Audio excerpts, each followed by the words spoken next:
The Wonderful World of Darklords. Report 11. King Haggard's Land.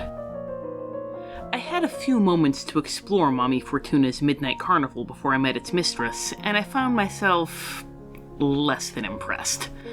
The wagons held such strange and mysterious beasts as a toothless lion, an ape with a twisted foot, and even a common house spider. It is true that any lion or ape is an unusual sight, but the thought of paying money to see these creatures of night brought to light baffled me. All my skepticism, indeed, all thoughts not related to self-preservation, fell away when I came to the cage of the harpy Seleno, who was beating her great bronze wings and screaming in hate and fury. I had a sudden, horrible sense of being false, a painted prop for a play in which Seleno was the only living actor. I was still staring at her, transfixed, when the little hag who called herself Mommy Fortuna found me. I did not know, yet, that Mommy Fortuna used tawdry illusions to give the common animals the appearance of magical ones. I think I can create better illusions than she. But I knew in my bones that in this land, everything was a tawdry illusion, even the true forms of the animals. Even me. Only magic is real here, and the people hunger for it desperately, even when they cannot recognize that it exists.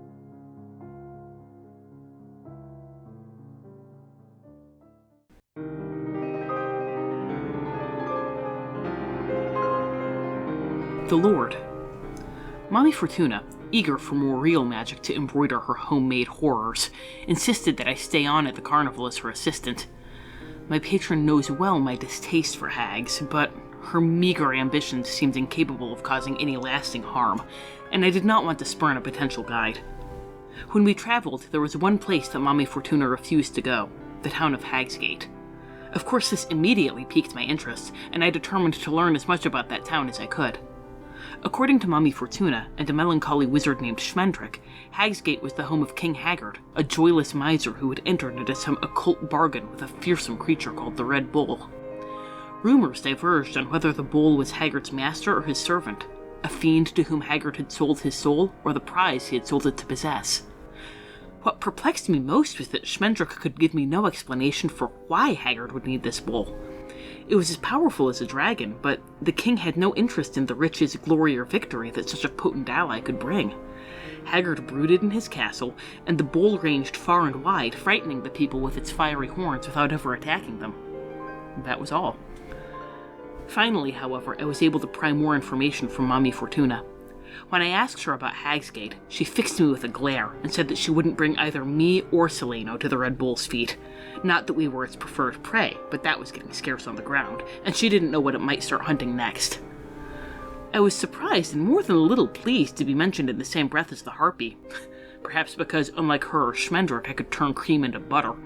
But I had to wonder, what was the Red Bull hunting, and why?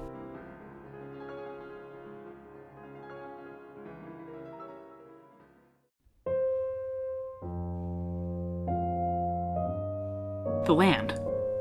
Haggard and the Red Bull were not the only ones in the land who longed for magic, and no one else seemed choosy about the form it took. The people we saw reacted with polite applause to Schmendrick's multiple fumbled castings of prestidigitation, but wept with joy or terror at the sight of the ape they believed to be a satyr, the lion they took for a manticore, or my own demonstrations of minor illusion or form of dread. I've seen magic treated with distrust, horror, awe, but never this kind of desperate need. Curiously, however, the people saw no difference between Mommy Fortuna's illusionary creatures, my own spells, and the true nightmare of Seleno. They hungered, but could not discern a crumb from a banquet. Eventually, eager to see Hagsgate and its mysterious king, I slipped away from the carnival and struck out on my own. I found the same baffling attitude toward magic wherever I went. Not fear, not awe, but a peculiar blend of disbelief, longing, and nostalgia. Magic, they assured me, did not exist anymore, but their grandmothers had seen a unicorn once, or their great-grandfathers had lost a farmstead to a dragon. At one point, an encounter with bandits forced me to use an eldritch blast to defend myself. I expected the same amazement that I saw at the carnival, but instead the bandits shouted that I had a crossbow and deadly aim. From that moment on, rather than desiring to rob me, they wanted only to capture me and force me to join their band. Their eyes could not see magic, but some part of them knew it was there, and yearned for it.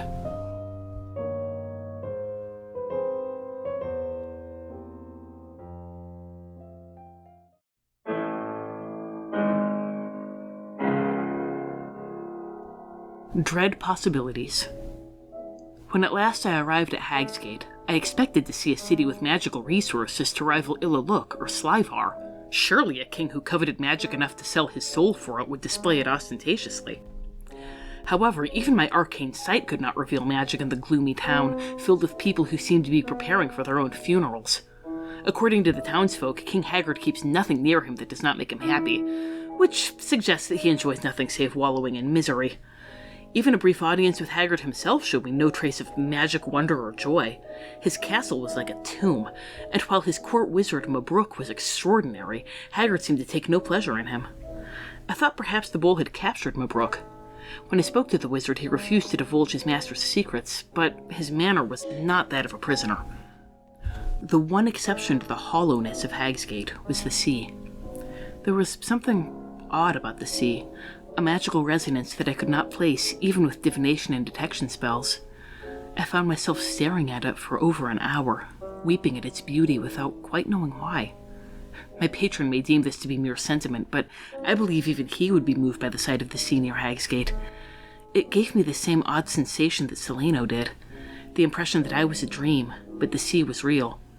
Whatever Haggard is doing, he has concealed it well, but the sea is the heart of it. I might have stared at the waves for longer still, had the bull not emerged at sunset. With a terrible bellow, it rushed from the castle, hooves and horns flaming. The sea itself seemed to withdraw in terror from the sight of it, and a bone-deep horror gripped me with such intensity that I was running before I had consciously told my feet to move. I have seen nightmarish things, both on this journey and before it, but something about the bull. Had I died as a child, the hag would have delighted in my death, fed from it, felt something. I thought there could be no worse fate than prolonging her life with my own, but the bull's blind, idiot force was worse. It delighted in nothing, hungered for nothing, felt nothing. It was nothing. And all I could do before it was flee.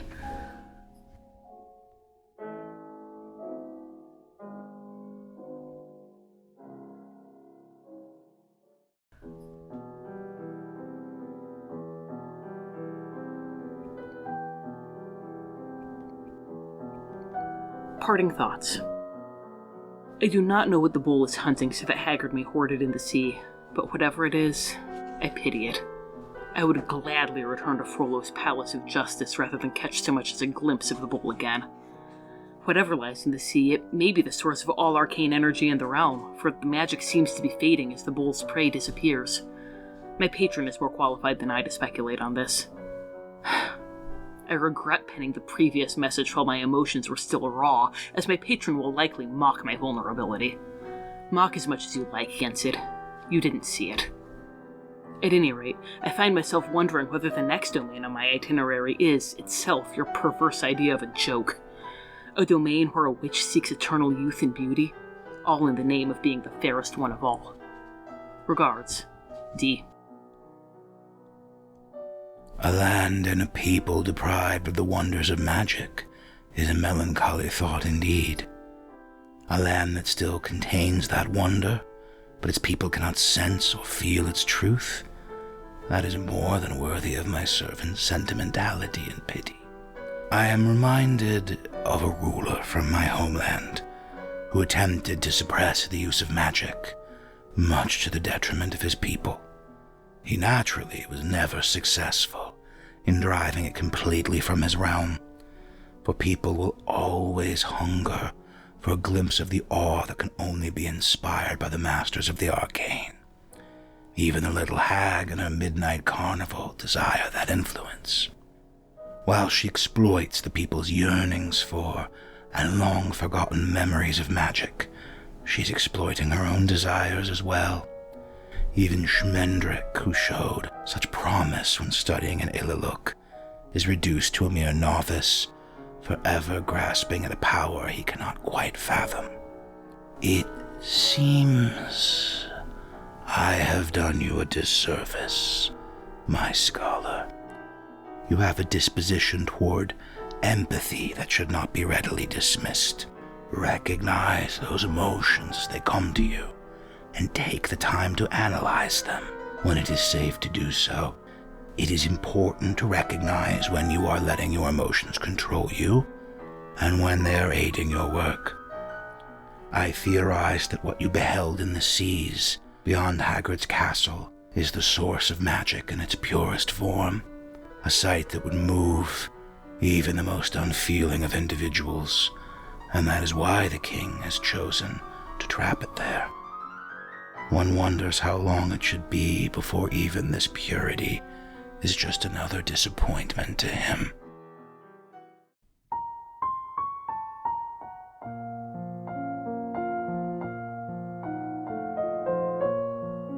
This has been The Wonderful World of Dark Lords.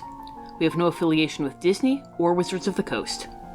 All music recordings used in this episode are in the public domain and were obtained through museopen.org.